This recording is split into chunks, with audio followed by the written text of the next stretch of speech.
Hello friends, welcome back to my channel. तो friends, आज का जो पौधा है वो है पोर्चुला पर्सिलेन। आप पोर्चुला पर्सिलेन पर अगर आपके यहाँ फ्लावरिंग नहीं हो रही है, कलियाँ नहीं बन रही है, तो ऐसे कौन से कारण हैं जिसकी वजह से आपके प्लांट में फ्लावरिंग नहीं हो रही है। तो सबसे पहला जो पॉइंट होता है वो है फ्रेंड्स अच्छी मिट्टी। अगर आपने अच्छी मिट्टी से मेरा मतलब है कंपोस्ट और सैंड को मिक्स करना, क्योंकि जब तक हम अपने पोर्चुला पर्सिलेन के लिए भुरभुरी मिट्टी तैयार नहीं करते, हमारा पौधा जो है जड़ों को अच्छे से नहीं फैला पाता है। और जब जड़ें अच्छे से नहीं फैलती तो हमारा पौधा अच्छे से कलियाँ भी नहीं बना पाता है, क्योंकि जो ग्रोथ होती है वो अच्छे से नहीं होती है। और चाहे हम इसके बाद कितना भी अपने पौधे को फर्टिलाइज़ कर दें, अगर उसकी मिट्टी जो है अच्छी नहीं बनी है तो पौधा अच्छे से ग्रोथ नहीं करता है। कभी भी पोर्चुला पर्सिलेन को ग्रो करने के लिए चिकनी मिट्टी का यूज़ बिल्कुल भी ना करें। हमेशा जो है वेल ड्रेन और भुरभुरी मिट्टी ही पोर्चुला पर्सिलेन के लिए बनाएं, जिससे वो अपनी जड़ों को फैलाकर अच्छे से ग्रोथ कर सके और अच्छी फ्लावरिंग कर सके। अब आता है पॉइंट नंबर 2, मिट्टी कभी भी बहुत गीली ना रखें। जैसे कि इस टाइम बरसात हो रही है तो आपको उस टाइम बिल्कुल भी पानी नहीं देना है। ये भी एक कारण होता है कि हमारे पौधे पर कलियाँ नहीं बनती हैं, जब ओवर वाटरिंग होती है और पौधा हमेशा गीला रहता है। तो जब भी बारिश हो रही है इस टाइम पे तो पानी बिल्कुल भी ना दें, मिट्टी को सूखा रखें। इसके बाद जब भी आपको पानी देना है तो मॉइस्चर को पहले चेक करें, मिट्टी में मॉइस्चर है या नहीं। अगर हल्की सी भी आपको सॉइल जो गीली नज़र आती है तो पानी बिल्कुल भी ना दें इस टाइम। पॉइंट नंबर 3, इसके बाद फ्रेंड्स बात होती है इसके ड्रेनेज सिस्टम की। कि अगर आपने पॉट में जब बारिश का टाइम होता है तो आपको खास तौर से इस बात का ध्यान रखना अपने सारे ही पौधों के लिए कि आपको ड्रेनेज होल जो होते हैं उनको चेक करना है कि जब भी बारिश होती है तो पानी पूरा ड्रेन होने से बाहर निकलता है या नहीं निकलता है। तो इसलिए उस होल को ज़रूर चेक करें, जिससे कि पानी अच्छे से जब भी बारिशों में गमलों में भर जाता है तो पानी आसानी से बाहर आ सके। इसके बाद आता है चौथा पॉइंट, आपको अपने पौधे को जहाँ पर भी रखना है वहाँ पर कम से कम इसको पूरे दिन की धूप अच्छे से मिलेगी, तभी ये पौधा जो है अच्छे से कलियाँ बनाता है और अच्छे से इसकी फ्लावरिंग भी होती है। नहीं तो जो इसका जो पौधा होता है पोर्चुला पर्सिलेन, ये धूप में ही जो है फूलों को खिलाता है। अगर आपने अपने पौधे को जो है हल्की फुल्की जो छाया में रख रखा है जहाँ से प्रॉपर धूप नहीं मिलती, तो इसकी कलियाँ नहीं बनेंगी।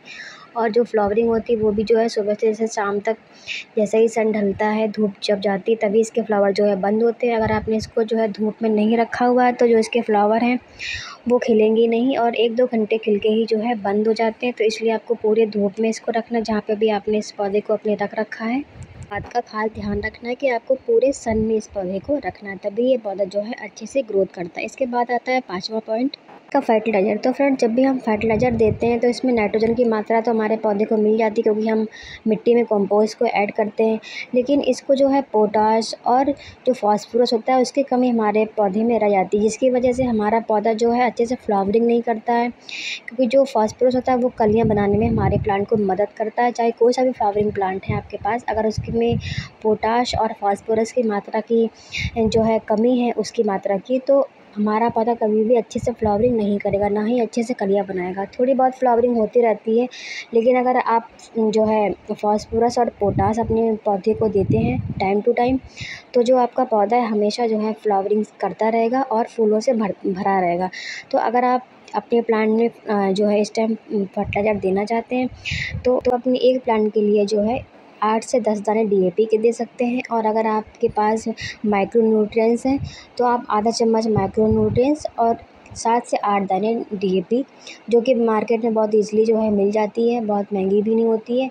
60 से 70 रुपए जो है किलो के हिसाब से मिलती है, पैकेट आता है इसका, तो आप वो ले सकते हैं।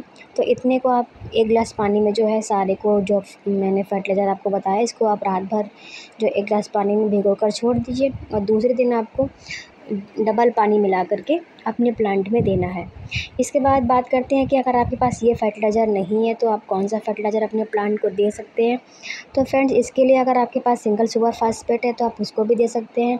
अगर आपके पास बोन मील है तो आप वो भी दे सकते हैं। अगर आपके पास रॉक सॉल्ट है तो आप इन तीनों में से कोई भी एक फर्टिलाइज़र 1 स्पून अपने प्लांट में दे सकते हैं।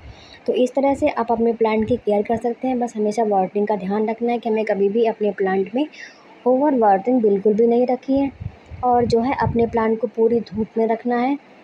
साथ ही इसकी सॉइल को चेक करके ही हमें पानी देना है।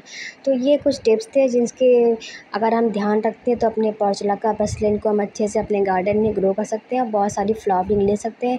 इस टाइम गाइस बहुत ज़्यादा धूप नहीं है तो फ्लावर जो है बहुत अच्छे से नहीं खिल रहे हैं।